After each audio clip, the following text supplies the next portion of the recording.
بسم اللہ الرحمن الرحیم رب زدنی علما۔ میری امت میں سے نہیں ہے وہ بندہ جو بڑے کی تجلیل اور اجلال اور توقیر نہیں کرتا، وَيَرْحَمْ صَغِيرَنَا، اور چھوٹوں کے اوپر رحمت اور شفقت سے پیش نہیں آتا، وَيَعْرِفْ لِعَالِمِنَا حَقَّهُ، اور اس عالم کے حقوق کو نہیں جانتا تو وہ میری امت میں سے نہیں۔ اور جب وہ اپنے استاد اپنے شیخ کے متعلق بات کرتا ہے تو تعظیمی انداز سے بات کرے بغیر غلو کے۔ جب ایک استاد، ایک شیخ، ایک عالم دین غلطی کرے تو ہمیں کیا کرنی چاہیے؟ ہمیں کیا کرنا چاہیے؟ یہ بہت ضروری ہے۔ آج کل ہر کوئی للو پنجو اٹھ کے علماء کے اوپر باتیں کرتا ہے۔ اللہ تعالی ہمیں اپنی اوقات میں رکھے، تو یہ 6 چیزیں یاد رکھیں۔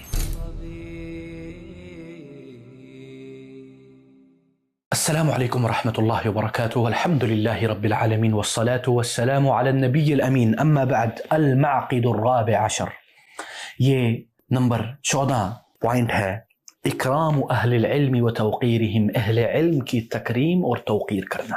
ان فضل العلماء عظیم، علماء کا فضل بہت زیادہ، علماء کا مقام بہت بڑا ہے۔ ومنصبہم منصب جلیل، اور ان کا منصب جلیل ہے، بڑی جلالت والی ہے۔ کیوں؟ لِأَنَّهُمْ آبَاءُ الرُّوحِ، وہ آپ کے روحانی والد ہیں۔ اللہ اکبر۔ فالشیخ اب للروح کما ان الوالد اب للجسد، تو شیخ جو ہے، جو استاذ ہے، وہ آپ کے روح کا والد ہے، روح کا باپ ہے۔ کما ان الوالد اب للجسد، جیسے کہ والد آپ کے جسمانی تولید کے وہ والد ہے، بائیولوجیکل فادر جس کو بولتے ہیں۔ فالاعتراف بفضل المعلمین حق واجب، جو معلم ہے، جو پڑھنے والا ہے، اس کی جو فضل، اس کا جو مقام ہے، وہ جاننا بہت ضروری ہے۔ قال شعبہ بن الحجاج، امام شعبہ بن الحجاج نے کہا کہ کل من سمعت منہ حدیثا فانا له عبد، ہر وہ بندہ جس سے میں نے حدیث سنی، میں اس کا غلام بن گیا، میں اس کا عبد بن گیا۔ یعنی ہر وہ بندہ جس سے میں نے علم حاصل کیا، میں اس کا غلام بن گیا۔ اب اس کی دلیل کیا ہے وہ شیخ آپ کو بتاتے ہیں۔ واستنبط هذا المعنى من القرآن محمد بن علی الادفوی فقال، یہ ایک عالم دین ہے، وہ کہتے ہیں اس معنی کو انہوں نے قرآن سے نکالا۔ اذا تعلم الانسان من العالم واستفاد منه الفوائد فهو له عبد، اگر انسان نے کسی عالم دین سے فائدہ اٹھایا اور اس سے استفادہ کیا تو وہ اس کا بندہ ہے، اس کا عبد ہے، اس کا غلام ہے۔ اللہ تعالیٰ نے یہ ذکر کیا، وَإِذْ قَالَ مُوسَى لِفَتَاهُ، اور جب موسیٰ نے اپنے بندے کو کہا، اپنے عبد کو کہا، اپنے غلام کو کہا۔ لِفَتَاهُ سے مراد یہ ہے جیسے وہ کہہ رہے ہیں، اور وہ کون تھا؟ وَهُوَ يُوشَعُ بْنُ نُون، وہ یوشع بن نون تھا۔ وَلَمْ يَكُنْ مَمْلُوكًا لَهُ، یہ نہ ان کا غلام تھا، ان کا سلیو نہیں تھا، ان کا عبد نہیں تھا حقیقتاً۔ وَإِنَّمَا كَانَ مُتَلَمِّذًا لَهُ، بلکہ وہ کیا تھے؟ وہ ان کے شاگرد تھے، متبعا له، ان کے پیچھے چلتے تھے، ان کی اتباع کرتے تھے۔ فجعله الله فتاه لذلك، اور اسی اللہ تعالیٰ نے اس کو اس کا بندہ بنا دیا، اس کا غلام بنا دیا۔ اللہ اکبر۔ اور شریعت نے وقد امر الشارع والشرع برعایت حق العلماء اکراما لهم وتوقیرا واعزازا، اور اسی لیے شریعت نے ہمیں علماء کی رعایت، ان کے حق کو جاننا اور ان کی تکریم کرنا، ان کی توقیر کرنا اور ان کو اعزازات سے نوازنا، جیسے کہ رسول اللہ صلی اللہ علیہ وسلم نے فرمایا، لیس من امتی من لم یجل کبیرنا، میری امت میں سے نہیں ہے وہ بندہ جو بڑے کی تجلیل اور اجلال اور توقیر نہیں کرتا۔ ویرحم صغیرنا، اور چھوٹوں کے اوپر رحمت اور شفقت سے پیش نہیں آتا۔ ویعرف لعالمنا حقہ، اور اس عالم کے حقوق کو نہیں جانتا تو وہ میری امت میں سے نہیں ہے۔ تو عالم کے حقوق کو جاننا اور اس کو پامال نہیں کرنا، یہ صفت آپ کو امتی بناتی ہے، اور یہ نہیں کرنے سے آپ امتی رہتے ہو یا نہیں رہتے، یہ آپ کے لیے ایک سوال ہے۔ اور اسی طرح اس کا کیا مطلب ہے کہ آپ نے عالم کی تکریم اور اس کی تجلیل اور اس کی عزت کرنی ہے. شیخ فرماتے ہیں فمن الادب اللازم للشيخ على المتعلم مما يدخل تحت هذا الاصل التواضع له. ایک نمبر 1، استاد کے سامنے عاجزی انکساری سے پیش آنا، اپنے آپ کو بڑا نہیں سمجھنا. والاقبال علیہ، اور جب وہ آئے یا وہ نظر آئیں تو ان کی طرف لپک کے جپک کے جانا. یہ نہیں کہ وہ دور سے نظر آ رہے ہوں تو آپ بھاگ جائیں، آپ آنکھ مچولی کھیلیں، آپ چھپنے کی کوشش کریں. یہ ہوتی ہے تکریم استاد کی. وعدم الالتفات عنہ، اور جب وہ پڑھا رہے ہوں تو کسی اور طرف اپنا توجہ مبذول نہیں کرنا. توجہ کا مرکز اثناء درس استاد ہونا چاہیے. ومراعاة ادب الحدیث معه، اور جب وہ آپ ان سے بات کریں تو اس میں آپ نے ادب کا رعایت کرنا ہے، آپ نے ادب کا خیال رکھنا ہے. آپ نے یہ دیکھنا ہے آپ کسی للو پنجو بندے سے بات نہیں کر رہے، آپ ایک عالم دین سے بات کر رہے ہو. یہ بہت بڑی بات ہے.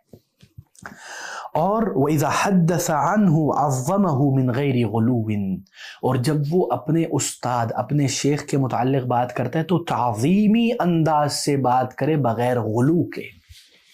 یہ نہ کہے کہ مثلا عبداللہ نے کہا عبداللہ تمہارا کیا لگتا ہے؟ بولے میرے استاد، میرے فضیلت الشیخ الاستاذ العلامہ عبداللہ حفظہ اللہ ورعاہ، انہوں نے یہ فرمایا. یہ انداز ہوتا ہے، یہ ادب کی علامت ہے. بل ينزله منزلته، ان کو اپنے مقام تک اتارنا.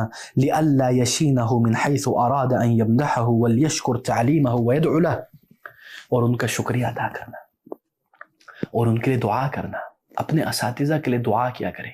امام احمد بن حنبل رحمہ اللہ کے بیٹے فرماتے کہ والد صاحب ایک دن نہیں گزرتا امام شافعی کے لیے دعا کیے بغیر. اللہ اکبر، ایک دن نہیں گزرتا. اور ہم تو اساتذہ کے نام نہیں جانتے، دعا تو چھوڑیے. اور پھر شیخ فرماتے ہیں وَلَا يُظْهِرْ الْإِسْتِغْنَاءَ عَنْهُ، اور ان سے بے نیازی کا مظاہرہ نہیں کرنا.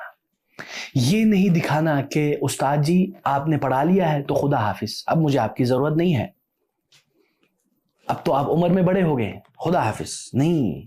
وَلَا يُؤْذِهِ بِقَوْلٍ أَوْ فِعْلٍ، نہ وہ اپنے استاد کے ساتھ ان کے ساتھ ایسی اذیت سے پیش آئے کہ ان کو قولی یا فعلی اذیت ہو. وَلْيَتَلَطَّفْ فِي تَنْبِيهِهِ عَلَى خَطَئِهِ إِذَا وَقَعَتْ مِنْهُ زَلَّةٌ، اور وہ اپنے استاد سے اگر کوئی غلطی ہو جائے تو ان کو متنبہ کرے، لیکن پیار سے، آرام سے، محبت سے.